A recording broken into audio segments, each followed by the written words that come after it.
Hello friends, welcome to Eduhub online classes. मैं हूं जयंत। तो दोस्तों, आज इस वीडियो में आपसे बात करूंगा संगणक भर्ती के बारे में। संगणक भर्ती में क्या योग्यता चाहिए? अभी बहुत कन्फ्यूज़न है दोस्तों। मैंने आपको पहले भी इस भर्ती के बारे में बताया था कि ये भर्ती जो है बहुत ही जल्द आने वाली है। 250 पदों पर यह भर्ती आई है दोस्तों। लेकिन इस भर्ती में जो सबसे मेन इम्पॉर्टेंट पॉइंट है वो यही है कि क्या क्वालिफिकेशन है, कौन कौन इस फॉर्म को भर सकता है। इस बात को आज ही जान लेना आपके लिए बहुत ज़्यादा इम्पॉर्टेंट है। इस वीडियो के बाद में आपको और कोई भी वीडियो देखने की ज़रूरत नहीं पड़ेगी। तो दोस्तों, बहुत ही ध्यान से पूरा वीडियो एंड तक ज़रूर देखिएगा। देखो, मैं क्वालिफिकेशन की बात करता हूँ कि क्या क्या योग्यता है, कौन इस फॉर्म को भर सकता है।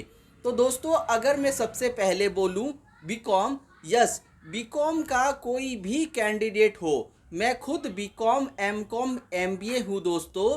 बीकॉम का कोई भी कैंडिडेट हो वो इस फॉर्म को भर सकता है, क्योंकि बीकॉम के कैंडिडेट के पास में स्टैटिक्स होती है, उसी के साथ इकोनॉमिक्स भी सब्जेक्ट होता है और कंप्यूटर सब्जेक्ट भी होता है। तो बीकॉम का कोई भी जो बंदा है वो पूरी तरीके से एलिजिबल है। दोस्तों, नोटिफिकेशन में साफ साफ कहा गया है कि आपको इकोनॉमिक्स, मैथ और स्टैटिक्स तीनों सब्जेक्ट में से कोई एक सब्जेक्ट आपके पास होना चाहिए।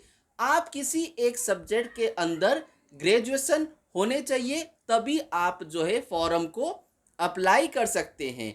तो आई थिंक आपको मेरी ये बात समझ में आ गई होगी कि आप या तो आपके पास मैथ हो, स्टैटिक्स हो या इकोनॉमिक्स हो, तो आप जो है फॉर्म को अप्लाई कर सकते हैं। फिर मैं बात करता हूं दोस्तों बीए वालों के लिए।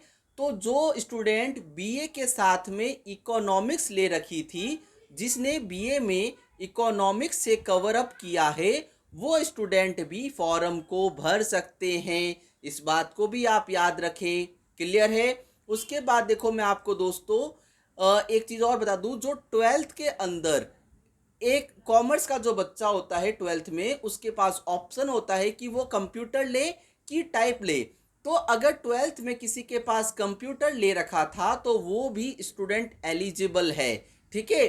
क्या मांगा है इस पोस्ट के लिए, आप सुन लो अच्छे से, कि ग्रेजुएशन प्लस कंप्यूटर का नॉलेज, इन दोनों चीज़ों का कॉम्बिनेशन मांगा गया है। तो दोस्तों, आपके पास RACIT है, अगर आप BCA कंप्लीट कर रखा है तो भी आप फॉर्म भर सकते हैं। अगर आपने BBA कर रखा है और BBA के अंदर आपके पास इकोनॉमिक्स है या फिर कंप्यूटर था, या फिर जो है आपके पास BBA के अंदर आपको इकोनॉमिक्स या फिर स्टैटिक्स था, तो आप फॉर्म को अप्लाई कर सकते हैं। BCA वाला भी कर सकता है, MCA वाला भी कर सकता है फॉर्म को, बीटेक वाले भी कर सकते हैं। कंप्यूटर का कोई भी डिप्लोमा है आपके पास तो भी आप फॉर्म अप्लाई कर सकते हैं। एक ही शर्त है कि आपकी ग्रेजुएशन कंप्लीट मांगी गई है। देखो, कुछ बच्चे मुझे ऐसा पूछ रहे हैं कि सर मेरी ग्रेजुएशन कंप्लीट नहीं है तो क्या हम फॉर्म अप्लाई कर दें? तो मैं उनको बताना चाहूँगा, नहीं, इसमें ग्रेजुएशन कंप्लीट मांगी गई है, क्योंकि इसमें बताया गया है जो ये आधार होगा, पेपर जो सेटअप किया जाएगा, पेपर का लेवल ग्रेजुएशन के आधार पर होगा। इसलिए ग्रेजुएशन कंप्लीट मांगी गई है। इस बात को आप बिल्कुल क्लियर रखें। ठीक है? तो आई होप मैंने आपको पूरी बात समझा दी है। आपको ग्रेजुएशन के अंदर एक सब्जेक्ट चाहिए, वो या तो मैथ हो सकता है, वो इकोनॉमिक्स हो सकता है, वो स्टैटिक्स हो सकता है, और उसी के साथ आपको एक कंप्यूटर का सर्टिफिकेट चाहिए जिससे ये प्रमाण हो जाए कि आपको कंप्यूटर आता है। BCA, MCA, BBA, BTech, BCom, BA सभी कैटेगरी के स्टूडेंट इस फॉर्म को भर सकते हैं। बस ये जो रिक्वायरमेंट है वो फिलफिल होनी चाहिए। किसी को भी कोई भी प्रॉब्लम है वो मुझे कमेंट कर सकता है, कॉल कर सकता है और व्हाट्सएप भी कर सकता है। अब दूसरी बात बताता हूँ दोस्तों कि एग्ज़ाम कब होंगे इसके। तो एग्ज़ाम की संभावना बनती है दिसंबर में। इसी साल दिसंबर के अंदर आपके इस ये एग्ज़ाम होने की संभावना बन रही है।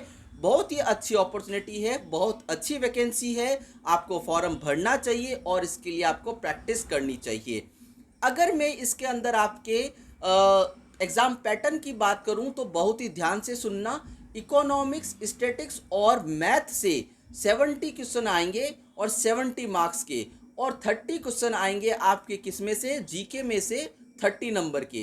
तो ओवरऑल जो वेटेज दिया गया है वो इकोनॉमिक्स, मैथ और स्टैटिक्स को दिया गया है।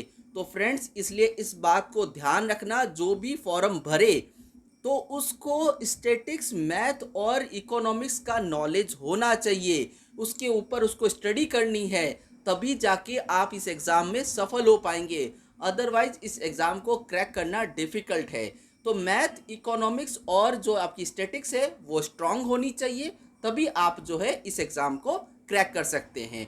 इस एग्ज़ाम से रिलेटेड कोई भी अपडेट पाने के लिए आप हमारे चैनल से जुड़ जाइए। जैसे ही इससे रिलेटेड कोई भी अपडेट आता है मैं आपको इसी चैनल के माध्यम से अपडेट करूंगा। Thank you friend, have a nice day, bye bye.